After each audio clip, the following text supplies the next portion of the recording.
قرآن و حدیث کو سمجھنے کے لیے فہم صحابہ حجت ہے۔ صحابہ کو پیارے نبی کا شاگرد ہونے کا شرف حاصل ہے۔ تو نبی معلم ہے، مربی ہیں، اور آپ کے شاگرد صحابہ ہیں۔ جس نے براہ راست قرآن کو ان سے سیکھا ہو، سمجھا ہو، جن پر قرآن نازل ہوا، تو ان کی فہم اگر حجت نہیں تو پھر بعد والوں کی حجت ہوگی، ہماری اور آپ کی فہم حجت ہوگی۔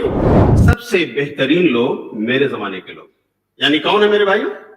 صحابہ ہیں۔ کہ اگر کوئی اقتدا کرنا چاہتا ہے تو اسے چاہیے کہ وہ صحابہ کرام کی اقتدا کرے، اس لیے کہ وہ سب سے پاکیزہ دل والے تھے، اس لیے کہ وہ سب سے گہرے علم والے تھے، اس لیے کہ وہ سب سے کم تکلف والے تھے، اس لیے کہ ان کا راستہ سب سے سیدھا راستہ، اس لیے کہ وہ سب سے اچھے اخلاق اور کردار والے تھے۔ اختارهم اللہ سبحانہ وتعالی لصحبت نبیہ واقامت دینہ، اللہ رب العالمین نے انہیں اپنے نبی کی صحبت کے لیے چنا، اپنے دین کو قائم کرنے کے لیے اس جماعت کو اللہ نے منتخب کیا۔ موضوع ہے فہم صحابہ کی حجیت۔ اس مختصر وقت میں 2 سے 3 باتیں آپ کے سامنے رکھوں گا۔ پہلی بات یہ کہ فہم صحابہ کا مطلب کیا ہے، اور دوسری یہ کہ فہم صحابہ حجت کیوں ہے، اور پھر اس کی حجیت پر اعتراض کیا ہوتا ہے، اس کا جواب کیا ہے۔ اور تیسری بات یہ کہ اگر فہم صحابہ سے انحراف کیا جائے، منہ موڑا جائے، تو اس کا انجام کیا ہوگا اور کیا ہو رہا ہے۔ اللہ مجھے اس مختصر وقت میں ان باتوں کو بیان کرنے اور ہم سب کو سمجھ کر اس پر عمل کی توفیق عطا فرمائے۔ فہم صحابہ کا پہلا لفظ ہے فہم، جس کے معنی ہے سمجھ بوجھ۔ لیکن اسلامی اصطلاح میں اگر فہم کا معنی پوچھا جائے تو اسلامک ٹرمنالوجی میں فہم کہتے ہیں بات کرنے والے کی بات سے اس کی مراد کو سمجھنا، یعنی دوسرے لفظوں میں اللہ کے قرآن سے اللہ کی مراد کو پانا، سمجھنا، پیارے نبی صلی اللہ علیہ وسلم کے فرمان سے پیارے نبی صلی اللہ علیہ وسلم کی مراد کو صحیح سمجھنا، یہ فہم۔ تو فہم صحابہ کا مطلب کیا ہے؟ صحابہ کون ہے؟ صحابہ وہی مقدس ہستیاں اور وہی برگزیدہ لوگ ہیں جنہیں ایمان کی حالت میں پیارے نبی صلی اللہ علیہ وسلم سے ملاقات کا موقع ملا، یہ شرف انہیں نصیب ہوا اور ایمان ہی کی حالت میں وہ اس دنیا سے گئے۔ فہم صحابہ کا مطلب یہ ہے کہ صحابہ رضی اللہ عنہم اجمعین نے قرآنی آیات سے جو سمجھا ہے ہم بھی اسی کی روشنی میں سمجھیں۔ پیارے نبی صلی اللہ علیہ وسلم کے فرمان اور آپ کی حدیث و سنت سے صحابہ نے جو سمجھا ہے ہماری سمجھ بھی انہی کی سمجھ کے تابع ہو۔ یہ ہے فہم صحابہ کو حجت ماننے کا مطلب۔ تو اس پر اعتراض کچھ لوگ کرتے ہیں کہ مولانا فہم صحابہ حجت ہے، آپ کہہ رہے ہیں ہمارے لیے حجت تو اللہ کا قرآن اور نبی کی سنت ہے، اسی پر عمل کا مطالبہ ہم سے ہے، ہم سے کہاں یہ تقاضا ہے کہ آپ فہم صحابہ پر عمل کرو۔ اصل میں یہ اعتراض ناسمجھی کی دلیل ہے، غلط فہمی ہے۔ کون ہے وہ مسلمان جو یہ کہے کہ قرآن و سنت کو چھوڑ کر ہمیں صحابہ کا عمل، قول یا ان کے فہم پر عمل کرنا ہے؟ ہم سب اسی کے قائل ہیں کہ عمل تو اللہ کے قرآن نبی کے فرمان ہی پر کرنا ہے۔ لیکن سوال یہ اٹھتا ہے کہ پہلے جس پر عمل کرنا ہے اسے سمجھ تو لیا جائے۔ بھئی عمل تب ہوگا جب اسے سمجھا جائے گا۔ تو قرآنی آیات، نبی صلی اللہ علیہ وسلم کے فرمودات کیسے سمجھے جائیں؟ اس کا صحیح مفہوم کیا ہے؟ یہ کون طے کرے گا؟ تو پہلے ہمیں یہ طے کرنا ہے کہ قرآنی آیت کا مفہوم کیا ہے، نبی صلی اللہ علیہ وسلم کی سنت کا مفہوم کیا ہے، اور پھر اس کے بعد ہم جو ہے اپنا قدم آگے بڑھائیں گے، اس پر عمل کریں گے۔ لیکن جب تک ہماری سمجھ نہ مکمل ہو، ہم اسے صحیح طور سے سمجھے نہیں، پھر عمل کی بات ہے۔ تو میرے بھائیوں، قرآن و حدیث کو سمجھنے کے لیے فہم صحابہ حجت ہے. دلیل قرآن اللہ تعالیٰ نے اپنے آخری نبی حضرت محمد الرسول اللہ صلی اللہ علیہ وسلم پر نازل فرمایا اور آپ کو ذمہ داری دی کہ نبی آپ اس قرآن کو کھول کھول کر لوگوں سے بیان کر دیں, لوگوں کو سمجھا دیں. وَأَنزَلْنَا إِلَيْكَ الذِّكْرَ لِتُبَيِّنَ لِلنَّاسِ مَا نُزِّلَ إِلَيْهِمْ. یہ قرآن, یہ ذکر آپ پر نازل جو ہوا ہے, ذمہ داری آپ کی ہے کہ آپ اسے بیان کر دیں, لوگوں سے سمجھا دیں لوگوں کو. اللہ کے رسول صلی اللہ علیہ وسلم نے, میرے بھائیو بتاؤ, سمجھایا کہ نہیں, بتایا کہ نہیں؟ اب کس کو بتایا؟ آپ نے قرآن کس کو سمجھایا؟ قرآن پڑھیے. آپ کے براہ راست شاگرد آپ کے صحابہ ہیں. صحابہ کو پیارے نبی کا شاگرد ہونے کا شرف حاصل ہے. پیارے نبی نے قرآن کا مطلب اپنے صحابہ کو بتایا. اللہ سورہ آل عمران میں کہتا ہے لَقَدْ مَنَّ اللَّهُ عَلَى الْمُؤْمِنِينَ إِذْ بَعَثَ فِيهِمْ رَسُولًا مِّنْ أَنفُسِهِمْ يَتْلُو عَلَيْهِمْ آيَاتِهِ وَيُزَكِّيهِمْ وَيُعَلِّمُهُمُ الْكِتَابَ وَالْحِكْمَةَ وَإِنْ كَانُوا مِنْ قَبْلُ لَفِي ضَلَالٍ مُّبِينٍ. یہ اللہ کا یہ بڑا احسان ہوا مومنوں پر, یعنی صحابہ پر. کہ اللہ نے ان میں سے ہی ان کے اندر ایک رسول بھیجا جو ان پر اللہ کی آیات پڑھتا ہے, جو ان کا تزکیہ نفس کرتا ہے, ان کے دلوں پر لگے ہوئے زنگ کو صاف کرتا ہے. وَيُعَلِّمُهُمُ الْكِتَابَ وَالْحِكْمَةَ, اور جو انہیں کتاب اور حکمت کی کیا دیتا ہے؟ تعلیم دیتا ہے. معلم ہے جو, تو نبی معلم ہے, مربی ہیں, اور آپ کے شاگرد صحابہ ہیں. تو صحابہ رضی اللہ عنہم اجمعین نے پیارے نبی صلی اللہ علیہ وسلم کی شاگردی اختیار کر کے قرآن کو براہ راست نبی سے سمجھا, آپ کی سنتوں کو نبی سے سمجھا, آپ کی حدیثوں کو نبی سے سمجھا, اور اس کے مطابق عمل کیا. اسی دنیا میں جنت کی بشارت بولو ملی کہ نہیں؟ تو اب جس نے براہ راست قرآن کو ان سے سیکھا ہو, سمجھا ہو, جن پر قرآن نازل ہوا, تو ان کی فہم اگر حجت نہیں تو پھر بعد والوں کی حجت ہوگی. ہماری اور آپ کی فہم حجت ہوگی؟ بولو بھائیو, کس کی فہم حجت ہوگی؟ صحابہ کرام, انہوں نے براہ راست نبی صلی اللہ علیہ وسلم سے اسے سمجھائے اور پھر اسے بعد کے امتیوں تک پہنچایا ہے. اور نبی صلی اللہ علیہ وسلم نے بھی اسی جماعت کی تعریف کی ہے. ان کی خیریت اور بہتری کو پیارے نبی صلی اللہ علیہ وسلم نے ساری دنیا کے سامنے بیان فرمایا. اور کیا کہا؟ صحیح بخاری اور مسلم کی روایت پڑھیے, خیر الناس قرنی ثم الذین یلونہم ثم الذین یلونہم. سب سے بہترین لوگ میرے زمانے کے لوگ, یعنی کون ہے میرے بھائیو؟ صحابہ ہیں. پھر وہ لوگ جو ان کے بعد آنے والے تابعین, پھر وہ جو ان کے بعد آئیں گے یعنی تبع تابعین. ان تین پیڑھیوں میں سے سب سے افضل پیارے نبی کے صحابہ. آپ نے ڈائریکٹلی انہیں قرآن کی تعلیم دی, ان کی تربیت کی, انہوں نے اخلاق و کردار کو اپنے بنایا, سنوارا, دنیا کے رہبر بن گئے. اور کہنے والے نے کہا کہ خود نہ تھے جو راہ پر اوروں کے ہادی بن گئے, کیا نظر تھی جس نے مردوں کو مسیحا کر دیا. تو یہ ہے میرے بھائیوں پیارے نبی کے پیارے صحابہ. ان کے اندر جو خیر تھا, جو بھلائی تھی اس زمانے کے اندر, نبی صلی اللہ علیہ وسلم نے اسے بیان فرمایا. تو جب امت کے سب سے افضل ترین لوگ ہوئے وہ نبی صلی اللہ علیہ وسلم کے بعد اس امت کے سب سے فضیلت والے لوگ کون ہیں؟ بولو بھائیو, صحابہ رضی اللہ عنہم اجمعین.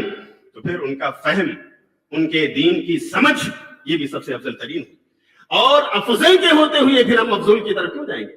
ہم کسی اور کی فہم, کسی اور کی سمجھ, کسی اور کی فقاہت کو کیوں لیں گے اگر وہ ٹکرا رہی ہے؟ ہمیں وہی لینا ہے, اسی سمجھ کی طرف جانا ہے جو صحابہ کرام کی فہم کی روشنی میں ہو, اور اسی انداز میں ہمیں قرآن اور حدیث کو سمجھنا ہے. صحابہ کرام کی خیریت, ان کی بہتری, ان کی فضیلت کو خود صحابہ نے بھی آپس میں بیان فرمایا. میں حضرت عبداللہ بن عباس رضی اللہ تعالیٰ عنہ کا قول بیان کرنا چاہتا ہوں. بہت پیارا, بڑا خوبصورت جملہ ہے جو حضرت عبداللہ بن مسعود شاگرد رسول صلی اللہ علیہ وسلم نے امت کے سامنے پیش کیا. علامہ ابن عبد البر نے اپنی کتاب جامع بیان العلم و فضل, اور علامہ لالکائی نے اپنی کتاب شرح اصول اعتقاد اہل السنہ والجماعہ اس کے اندر بیان کیا ہے. اسی طرح کتاب الشریعہ للآجری, آجری نے بھی اپنی کتاب میں اس قول کو نقل کیا. عبداللہ بن مسعود کہتے ہیں من کہ اگر کوئی اقتدا کرنا چاہتا ہے تو اسے چاہیے کہ وہ صحابہ کرام کی اقتدا کرے. فإنهم أبر هذه الأمة قلوبا وأعمقها علما وأقلها تكلفا وأقومها هديا وأحسنها أخلاقا. 4-5 جملے. جس کا مطلب یہ ہے کہ لوگوں اگر کسی کی اقتدا کرنا ہے تو صحابہ رسول کی کرو، اس لیے کہ وہ سب سے پاکیزہ دل والے تھے، اس لیے کہ وہ سب سے گہرے علم والے تھے، اس لیے کہ وہ سب سے کم تکلف والے تھے، اس لیے کہ ان کا راستہ سب سے سیدھا راستہ تھا، اس لیے کہ وہ سب سے اچھے اخلاق اور کردار والے تھے۔ اختارهم اللہ سبحانہ وتعالی لصحبت نبیہ واقامت دینہ، اللہ رب العالمین نے انہیں اپنے نبی کی صحبت کے لیے چنا، اپنے دین کو قائم کرنے کے لیے اس جماعت کو اللہ نے منتخب کیا، تو انہیں کی پیرو فَإِنَّهُمْ كَانُوا عَلَى الْهُدَى الْمُسْتَقِيمِ، اس لیے کہ یہ سیدھے راہ پر تھے۔ تو یہ بات عبداللہ بن مسعود رضی اللہ تعالیٰ عنہ، اسے پتا چلتا ہے کہ نبی صلی اللہ علیہ وسلم کے بعد اس امت میں سب سے افضل ترین لوگ صحابہ ہیں، اور جب یہ بات تسلیم کر لیا ہم نے کہ وہ سب سے افضل ترین ہیں، انہوں نے نبی سے دین کو سیکھا، قرآن اور سنت کا فہم لیا، تو ظاہر سی بات ہے انہی کا فہم ہمارے لیے حجت ہے۔ اب اگر اس سے ہم اعراض کرتے، کچھ لوگ اعتراض کرتے، کیا کہتے ہیں کہ قرآن اور سنت پہ عمل کرنا ہے اور بس۔ بھائی قرآن اور سنت کا نام، کتاب و سنت کا نام تمام جماعتیں لے رہی ہیں اس دنیا میں جو موجود ہیں، لیکن آپ دیکھ رہے ہیں کہ دن بدن فرقے بڑھتے جا رہے ہیں، بدعتیں بڑھتی جا رہی ہیں۔ وجہ جانتے ہیں کیا ہے؟ قرآن اور سنت کا نام لے کر فہم صحابہ سے دور گئے، اس لیے نت نئے روز نئے فرقے وجود میں آئے۔ اور میں آپ کو بتاؤں کہ خوارج کا وجود کیسے ہوا؟ فہم صحابہ سے دور جانے کی وجہ سے۔ عثمان رضی اللہ تعالیٰ عنہ کی شہادت کے بعد علی رضی اللہ تعالیٰ عنہ خلیفہ بنے، معاویہ رضی اللہ عنہ نے بیعت نہیں کی، کچھ اسباب تھے، اس میں سے ایک اہم سبب یہ تھا کہ عثمان کی شہادت ہوئی ہے، میرے بہنوئی ہیں، میرے چچا زاد ہیں، میں ان کی خلافت کا 4 بڑی ریاستوں کا اکیلا گورنر ہوں، مجھے حق ہے کہ میں ان کے قصاص کا مطالبہ کروں، تو حضرت علی آپ مجھے ان قاتلوں سے قصاص دلوا دیجئے یا انہیں میرے حوالے کر دیجئے، پھر میں بیعت کر لوں گا۔ علی رضی اللہ تعالیٰ عنہ نے کہا کہ حالات ابھی ایسے نہیں ہیں معاویہ، ابھی حالات ایسے نہیں، بدلہ نہیں دلا سکے معاویہ رضی اللہ تعالیٰ عنہ کو حضرت علی، تو انہوں نے بیعت نہیں کی۔ نتیجے میں میرے بھائی آپس میں خانہ جنگی ہوئی، بہت سارا خون اسی بیچ میں مسلمانوں کا بہا۔ تو علی رضی اللہ تعالیٰ عنہ نے مسئلہ تحکیم کا سوچا اور لیٹر لکھ کر کے قاصد کے ذریعہ حضرت امیر معاویہ کے پاس بھیجا کہ جاؤ معاویہ کو میرا پیغام سنا دو کہ وہ اپنی طرف سے حکم اور ثالث رکھ لے، میں بھی اپنی طرف سے حکم اور ثالث اور میڈیٹر رکھ لیتا ہوں، بیٹھ کر معاملہ طے کر لیتے ہیں تاکہ امت کا مزید خون نہ بہے، یہ خون رہے گا نا۔ یہ خبر جیسے ہی کوفہ اور اطراف کے لوگوں کو ہوئی تو تقریباً 8000 لوگ مقام حرورہ پر نکل آئے۔ یہ مسند احمد کی روایت ہے، 656 نمبر کی حدیث ہے، علامہ احمد شاکر مصری نے اس کو صحیح قرار دیا ہے، اس کا خلاصہ میں آپ کے سامنے رکھ رہا ہوں۔ 8000 لوگ خروج پر آمادہ ہو گئے، باہر نکل آئے، اور اسی میں ابن القوا ایک خطیب تھا جن کو ورغلا رہا تھا، یہ لوگوں سنو، علی نے اس قمیص کو اتار دیا جو اللہ نے انہیں پہنایا تھا، انسلخ من قمیص البسہ اللہ، وہ اس قمیص سے باہر آ گئے جو اللہ نے ان کو پہنایا تھا، خلافت سے وہ دستبردار ہوتے ہوئے نظر آ گئے، انہوں نے مسئلہ تحکیم رکھ دیا ہے۔ تو سنو، اب ہم نہ علی کی مانیں گے نہ معاویہ کی، کیا کریں گے ہم؟ ان کے خطیب نے کیا کہا؟ کہا اللہ قرآن میں کہتا ہے سورہ یوسف میں ان الحکم الا للہ، حکم صرف اللہ کا چلے گا اور کسی کا نہیں، تو بس نہ معاویہ کا اور نہ علی کا۔ اچھا بات سننے میں میرے بھائیوں کتنی اچھی اور میٹھی لگ رہی ہے نا، لیکن ذرا غور سے سنیے، یہ بات جب حضرت علی رضی اللہ تعالیٰ عنہ کو پتا چلی تو آپ نے اپنے منادی کو آواز لگانے کے لیے بھیجا کہ جاؤ لوگوں سے کہو مصحف لے کر آئیں اور میرے پاس جمع ہو جائے، جو بھی آئے وہ مصحف لے کر آئے۔ لوگ آئے، جمع ہوئے، مصحف لے کر کے بیٹھے، حضرت علی نے کہا حدث الناس یا مصحف، اے مصحف تو لوگوں سے بات کر، اے مصحف تو لوگوں سے بات کر۔ تو لوگوں نے کہا علی ما ہوا الا مداد فی ورق، یہ تو صرف سیاہی ہے جو کاغذ میں لگی ہے، اس میں بات کرنے کی صلاحیت ہے۔ تو حضرت علی نے کہا لوگوں میں یہی تو آپ کو سمجھانا چاہتا ہوں کہ قرآن اللہ رب العالمین نے نبی کو دیا، ہاں نبی نے اپنے صحابہ کو اپنا شاگرد بنایا، صحابہ ان میں کچھ خلیفہ بنے جو قرآن اور نبی کا فرمان لوگوں تک پہنچا رہے ہیں۔ تو بتاؤ کیا قرآن میں اللہ نے نہیں کہا ہے فَبَعَثُوا حَكَمًا مِّنْ أَهْلِهِ وَحَكَمًا مِّنْ أَهْلِهَا إِنْ يُرِيدَا إِصْلَاحًا يُوَفِّقِ اللَّهُ بَيْنَهُمْ، کہ وہ شوہر اور بیوی، وہ جوڑا جس کے آپس میں انبن ہو جائے، انہیں چاہیے کہ ایک میڈیٹر بیوی کی طرف سے رکھ لیں، ایک شوہر کی طرف سے رکھ لیں، بیٹھ کر کے میٹنگ کر لیں، اور اس طرح وہ ثالث اور حکم جو آئیں، جو بات کہیں اس کو مان لیں. اگر یہ اصلاح کرنا چاہتے ہیں اللہ رب العالمین ہو سکتا ہے انہیں توفیق دے دے. تو اگر ایک شوہر، ایک بیوی، یا ایک جوڑا، ایک مومن اور ایک مومنہ کی جان اللہ کو اتنی پیاری ہے کہ اللہ نے حکم رکھنے کی بات قرآن میں کہی. یہاں امت کا خون بہ رہا ہے لوگوں. یہ مسئلہ تحکیم جو ہم نے رکھا ہے، کہ امیر معاویہ حکم بھیج دے، بنا لیں، اور ہماری طرف سے کوئی حکم ہو جائے میڈیٹر اور ثالث، اور ہم معاملہ طے کر لیں، تو کیا ہے قرآن کی بات نہیں؟ کیا ہے اللہ کی بات نہیں؟ لوگوں نے کہا بالکل ضرور ہم مانتے ہیں. اسی وقت ابن عباس رضی اللہ تعالیٰ عنہ کو علی نے بھیجا کہ جاؤ مقام حرورہ پر، وہاں بتا دو لوگوں کو ان الحکم الا للہ کا مطلب کیا ہے. حضرت علی نے کیا سمجھایا؟ ابن عباس رضی اللہ تعالیٰ عنہ گئے اور انہوں نے بتایا کہ آخر یہ خلیفہ جو ابو بکر تھے، انہوں نے اللہ کا حکم نہیں پہنچایا. ان کا حکم مانا آپ نے تو اللہ کا حکم مانا، اس لیے کہ قرآن کی تبلیغ انہوں نے کی. حضرت عمر نے کس کا حکم چلایا؟ حضرت عثمان رضی اللہ تعالیٰ عنہ نے آخر ان الحکم الا للہ کو نہیں سمجھا تھا. یہ خلیفہ اسی لیے ہوتے ہیں تاکہ اللہ کا قرآن، نبی کا فرمان عام کیا جائے، اس پر لوگ عمل کریں. حضرت علی بھی یہی کر رہے ہیں. قرآن میں اللہ نے کہا ہے کہ مرد اور اس کی بیوی کے درمیان اگر جھگڑا ہو تو حکم رکھ لو. تو میرے بھائی یہ امت کا خون بہ رہا ہے، ہمیں حکم رکھنا آخر قرآن کے مطابق نہیں ہوا. فوراً لوگوں نے سنا 4000 کے قریب وہاں سے نکلے اور حضرت علی کے خیمے میں آ گئے. کہا ہم توبہ کرتے ہیں، ہمیں معاف کر دیجئے، ہم نے غلط سمجھ لیا تھا، ہم آپ کے ساتھ ہیں. لیکن پھر بھی 4000 کے قریب خوارج وہاں جمع تھے، اور انہی میں سے میٹنگ کر کے ان کے لوگوں نے میرے بھائیوں یہ طے کیا، اتنی بڑی سازش کر ڈالی کہ دیکھو جب علی ان کی بات ہم نہیں مانتے، معاویہ اب ان کا حکم نہیں چلے گا، تو پھر یہ ہمارے لیے مباح الدم ہو گئے، اب ان کا خون ہمارے لیے حلال ہے. تو جاؤ تمہارا کام ہے معاویہ کا کام تمام کر دو، اور تمہاری ذمہ داری ہے کہ علی کا سر قلم کر دو، اور اس طرح سے یہ لوگ صفحہ ہستی سے مٹا دیے جائیں. اپنے میں سے لوگوں کو تیار کر کے بھیجا. جو انسان حضرت علی کو قتل کرنے گیا تھا وہ کامیاب ہوا، لیکن معاویہ کا قاتل جو گیا ہوا تھا اسے معاویہ رضی اللہ تعالیٰ عنہ نے پکڑا اور کفر کردار تک پہنچایا. میرے بھائیوں میں آپ سے پوچھتا ہوں کہ آخر اتنی بڑی جرأت اس جماعت نے کیسے کی؟ قرآن کا نام لیا، ان الحکم الا للہ، ورغلایا لوگوں کو. لیکن میں آپ سے پوچھتا ہوں کیا انہوں نے غلط نہیں کیا؟ بہت بڑا غلط کیا. ہاں، عشرہ مبشرہ کا صحابی حضرت علی داماد رسول، جن کے فضائل سے کتب حدیث بھری پڑی ہے، ان کو قتل کرنے کے لیے انہوں نے بھیج دیا. کاتب حضرت امیر معاویہ رضی اللہ تعالیٰ عنہ کو قتل کرنے کے لیے انہوں نے سفاری دے دی. یہ گمراہ کیوں ہوئے؟ قرآن کا نام لے کر گمراہ ہوئے، اس لیے کہ فہم صحابہ سے دور چلے گئے. قادیانیت کیسے پیدا ہوئی؟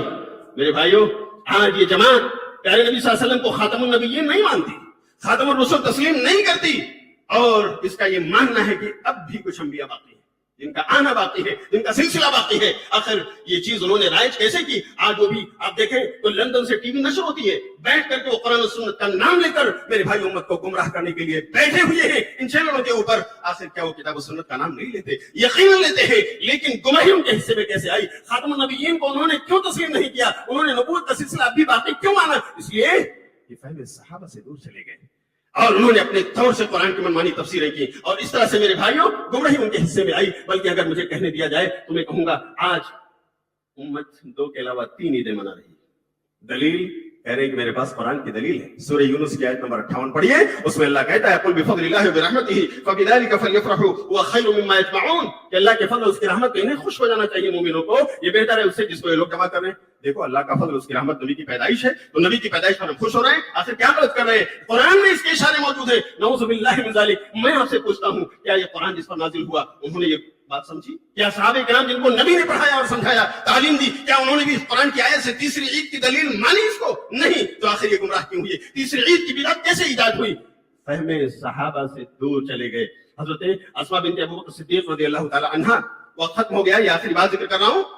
اسماء بنت ابو بکر صدیق رضی اللہ تعالی عنہ، صحیح مسلم کی روایت، ایک دن انہوں نے ایک جبہ نکالا، سبز رنگ کا جبہ ہے. کہتی ہیں کہ سیدہ عائشہ کے پاس تھا جب وہ زندہ تھی، ان کی وفات کے بعد یہ جبہ میں لے آئی، میں اس سے تبرک حاصل کرتی ہوں. یہ نبی کا جبہ ہے، آپ اسے زیب وطن کیا کرتے تھے. جی حضرت سہل بن سعد رضی اللہ تعالیٰ عنہ، صحیح بخاری کی روایت ہے، وہ کہتے ہیں کہ یہ پیالہ جو میرے پاس ہے نبی کا پیالہ ہے، تبرک نبوی میں سے میرے پاس یہ چیز بچی ہوئی ہے، ان بقایا جات میں سے میں اسے تبرک حاصل کرتا ہوں. میرے بھائیو صحیح بخاری کی روایت. لیکن بتاؤ کیا نبی کے علاوہ کسی اور بزرگ، کسی اور انسان کے کسی چیز سے تبرک حاصل کرنا جائز ہے؟ تو صحابہ کے عمل سے، صحابہ کے فہم سے ثابت نہیں. صرف نبی صلی اللہ علیہ وسلم کے میرے بھائی بقایا جات سے تبرک جائز ہے، آپ کی زندگی میں بھی، آپ کے وفات کے بعد بھی. لیکن آج بہت سارے لوگ امتیوں کے بزرگوں کو تبرک کا ذریعہ سمجھتے ہیں. آج ان کے چائے کی پیالی اگر سیدنا صاحب پی کر کے رکھ دے اور نیلامی کا اعلان کر دے تو لوگ جوک در جوک آ کر کے اس نیلامی میں شریک ہوتے ہیں کہ میں کروڑ دوں گا، یہ پیالی مجھے دے دی جائے، یہ میرے لیے تبرک کا سامان ہے. یہ بدعت کیوں ایجاد ہوئی؟ فہم صحابہ سے دور چلے گئے. اللہ تعالی ہم سب کو فہم صحابہ کے دائرے میں رہ کر قرآن اور نبی کے فرمان کو سمجھ کر اسی طرح اللہ عمل کی توفیق دے جیسے صحابہ کرام رضی اللہ عنہم اجمعین کر کے گئے ہیں. اللہ تعالی ہم سب کے لیے اس پروگرام کو نفع بخش بنائے اور اسے ان کے منصوبین کے حق میں صدقہ جاریہ. السلام علیکم ورحمۃ اللہ وبرکاتہ.